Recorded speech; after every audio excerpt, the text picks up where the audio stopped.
A esta hora, el encuentro que esperabas. Encuentro con la ciencia con Modesto Montoya.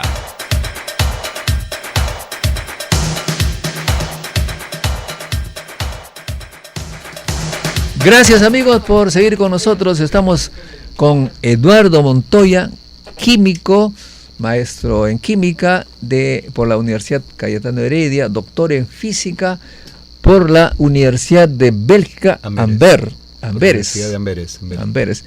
Y bueno, ha sido director de investigación del IPEN, entre otros cargos, líder del grupo de química nuclear, química analítica nuclear, en fin, paso. En esta oportunidad vamos a hablar de un tema totalmente diferente en realidad, pero muy, muy importante para los maestros y los investigadores jóvenes peruanos y también viejos. ¿De qué se trata? Se trata que de la manera de hacer instrumentación, ya hemos mencionado varias veces, que ya no podemos estar comprando permanentemente material para investigación, equipos demasiado caros, algunos de los cuales incluso pueden tener una eficiencia tan o mejor de repente como los que hacemos aquí en Perú. Lo podemos hacer con materiales mucho menos caros, pero con mucho conocimiento. Y Eduardo Montoya justamente se ha dedicado a este tema que fue traído, digamos así, como idea por François Piussy hace buenos años. Bienvenido al programa, Eduardo. Gracias, Modesto. Siempre es un placer estar en tu programa, poder conversar contigo. Para beneficio de nuestros amigos que nos escuchan, que están ávidos de conocer cosas nuevas. Efectivamente, en este momento estoy trabajando en la Universidad Nacional Mayor de San Marcos, en la Facultad de Química e Ingeniería Química, y estoy enseñando laboratorio de físico-química en pregrado y también un curso de instrumentación alternativa en la maestría. Estoy a tiempo completo con un contrato de plazo fijo hasta diciembre. Bueno, espero pues que te nombre, pues, Eduardo, necesario. Tenemos necesidad de científicos. Dime. Bien, algo que me ha sorprendido en estas últimas semanas es que hay un experimento que realizaron dos químicos franceses y publicaron sus resultados en 1819, es decir, 2 años antes que San Martín proclamara la independencia en el Perú, 4 años después de Waterloo. Bueno, eso no menciona. Y ellos hicieron un experimento que se ha vuelto famoso y que se sigue enseñando prácticamente en todas las universidades o en la mayoría de universidades del mundo. Es decir, he buscado en la internet y he encontrado guías de prácticas de ese experimento en alemán, en francés, en inglés, en holandés, en ruso, en japonés, en portugués, en los idiomas que uno pudiera imaginarse, en coreano, chino. Y es el famoso experimento de Clement y de Sormes para determinar la capacidad calorífica, la relación de capacidades caloríficas de los gases a presión constante y a volumen constante. Muy bien. Y me pregunté cómo es que un experimento que tiene 2 siglos todavía se sigue enseñando. Y empecé a buscar en la internet literatura en revistas indexadas y encontré varios artículos sobre ese experimento que son de estos años. Uno de los más recientes es del 2010. Y traducido al español el título sería algo así como El experimento de Clement y de Sormes en el siglo XXI. Es muy sugestivo. Eso me hizo aprender, me enseñó que por muy viejo que sea un experimento, por muy simple que pueda ser, siempre hay cosas nuevas que se puede aportar y contribuciones científicas. Pero básicamente porque la tecnología nueva ayuda un poco, ¿no?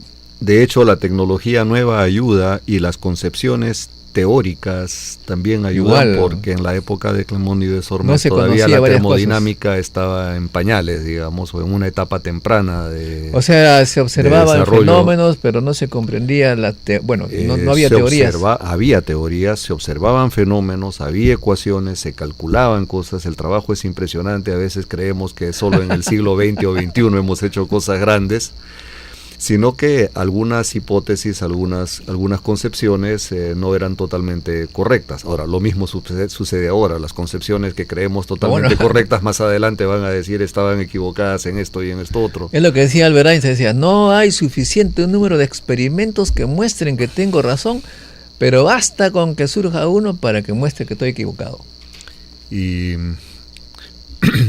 esto tiene que ver con el tema de la instrumentación, en el sentido de que si uno mira el fenómeno que quiere estudiar, si uno se enfoca en el fenómeno que quiere estudiar, uno puede imaginar una instrumentación alternativa, más sencilla y que dé resultados igualmente exactos o eventualmente mejores que los que dan los aparatos existentes. Hay muchos casos en la literatura científica, hay muchos casos de esto en la literatura científica. Me parece que la idea de François Piussy, que entiendo que viene a fines de este mes a Lima, óptica.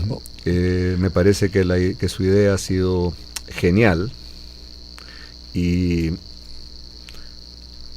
siempre hay antítesis contra esta idea, ¿no? Como que es una pérdida de tiempo, que para qué vamos a desarrollar lo que ya está hecho, lo que se puede comprar, que estos instrumentos nunca van a tener la exactitud ni la confiabilidad de los instrumentos comerciales, pero la realidad ha mostrado lo contrario como síntesis.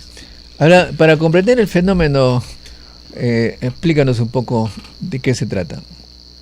De los siglos atrás. Del experimento de Clermont y de Sormes. Ellos simplemente en una botella de unos 20 litros de capacidad pusieron un sistema primitivo para nuestro tiempo, pero muy avanzado para su tiempo, de válvulas de bronce, con el cual ellos podían hacer vacío, que medían con un manómetro de agua o de otro líquido, también de fabricación muy simple. Y luego que habían hecho un vacío y habían llegado a condiciones estacionarias, digamos idealmente de equilibrio, al abrir la otra válvula entraba súbitamente el aire de la atmósfera y comprimía el gas que estaba dentro, al vacío. ¿Ya? Y esta compresión es tan rápida que se puede suponer que no tiene tiempo de intercambiar calor. Entonces este tipo de fenómenos que no intercambian calor se llaman adiabáticos o se conocen como adiabáticos. No existe el fenómeno adiabático perfecto, pero es una aproximación. Y al cerrar nuevamente la válvula y esperar que el gas que se ha calentado por la compresión súbita retorne a la temperatura ambiente, entonces se genera una presión extra que se puede medir en el manómetro. Lo genial de este experimento es que solamente midiendo las alturas de la columna de agua en diferentes momentos del experimento, uno calcula el coeficiente adiabático del aire o de cualquier gas que esté interesado en estudiar. Y lo que les decía a los estudiantes de los diferentes grupos, tanto de biología, de genética, de microbiología, de ingeniería química o de ingeniería agroindustrial que tengo a mi cargo en este momento, es que es un experimento que, siendo decepcionantemente simple en el aparato y en el procedimiento, es rico en la teoría, en los conceptos, en las ecuaciones y en lo que se puede aprender de él, al punto de haber dado lugar, como te comentaba, a publicaciones en revistas indexadas en estos años del siglo XXI. Lo que muestra pues el interés. O sea que tenemos nosotros la posibilidad aquí en Perú, con la instrumentación que uno puede adquirir, a veces sacando de aparatos que ya no sirven, ¿no es cierto? He visto a François Piussy, que es de la antigua computadora, sacan una serie de cosas. José Díaz, que es también de la escuela, conoce, ¿no es cierto?, de la UNI, me está pidiendo si tengo cámaras viejas para sacarle el lente, el chip. Aparentemente el lente está añadido con un dispositivo que pasa la luz a señal digital, y cosas viejas, no viejas tampoco, porque son materiales de 2-3 años que ya no sirven para hacer instrumentos, me dice, de óptica, ¿no? Efectivamente, actualmente la disponibilidad de componentes de altísima tecnología de muy bajo costo es impresionante. Y la limitación no está en la disponibilidad de esos componentes, sino en el conocimiento y la imaginación del experimentador, que en eso los peruanos somos muy buenos, especialmente en la imaginación y la creatividad.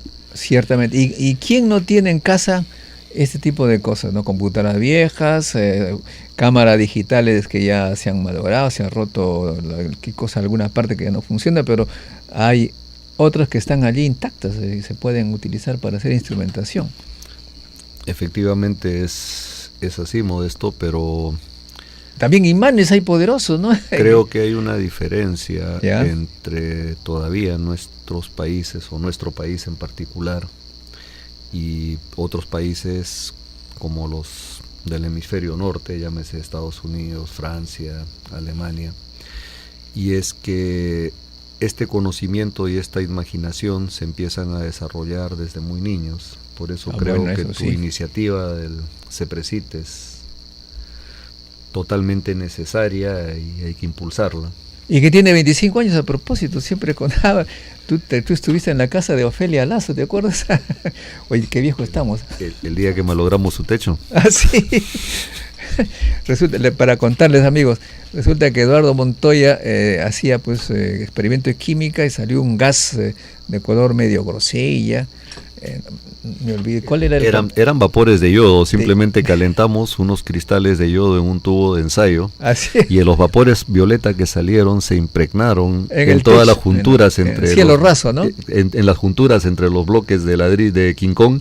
Sí. Y formaron toda la estructura en color violeta y no se borraban con nada. Entonces nosotros vimos cómo estaban dispuestos los ladrillos, ¿cómo se llaman? Los ladrillos, qué sé yo, del cielo raso, los cuadraditos allí y todo, pero era como una especie de radiografía y solamente había caído este vapor.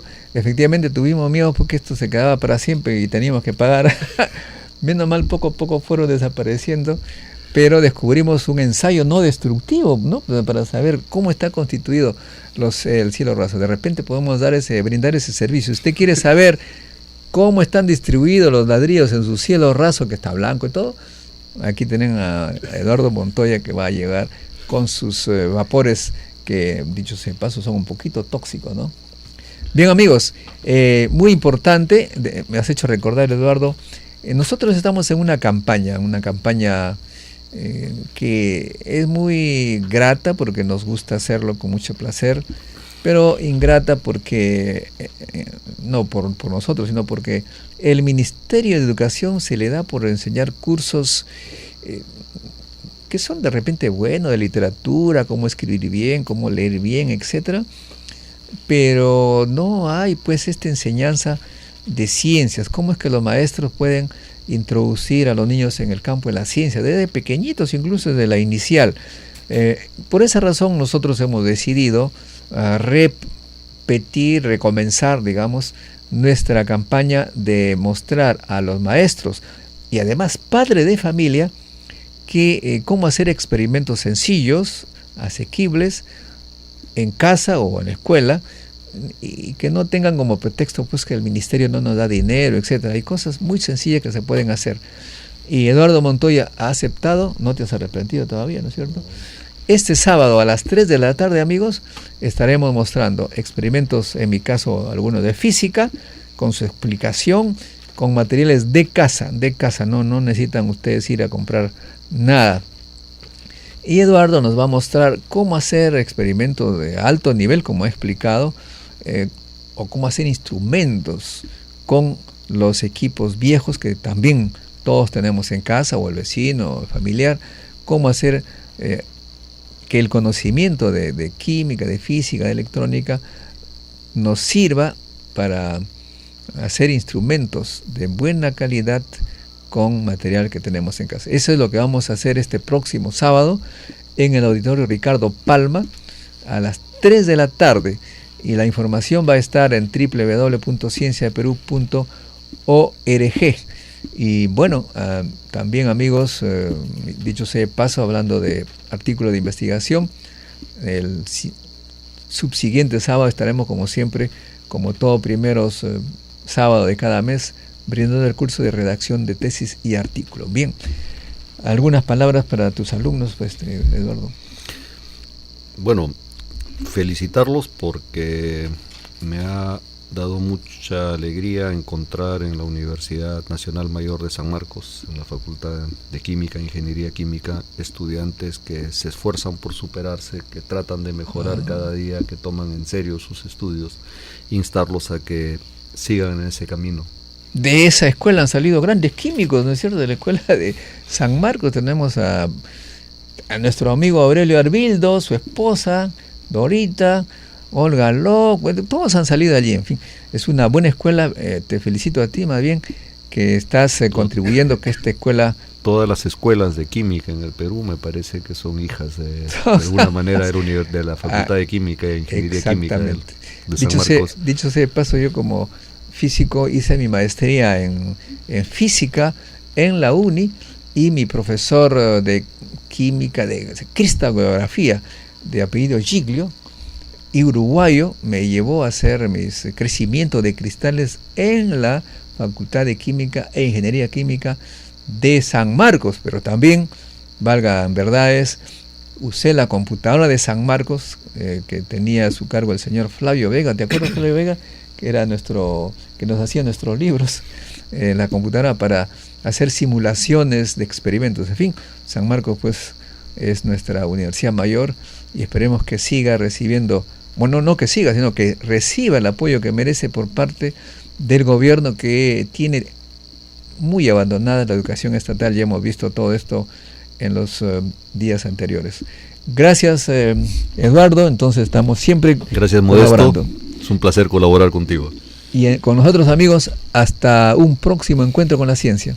Bríndele una oportunidad internacional a su hijo. Inscríbalo en el Semillero de Científicos e Ingenieros del Siglo XXI. Inscripción en www.cienciaperú.org.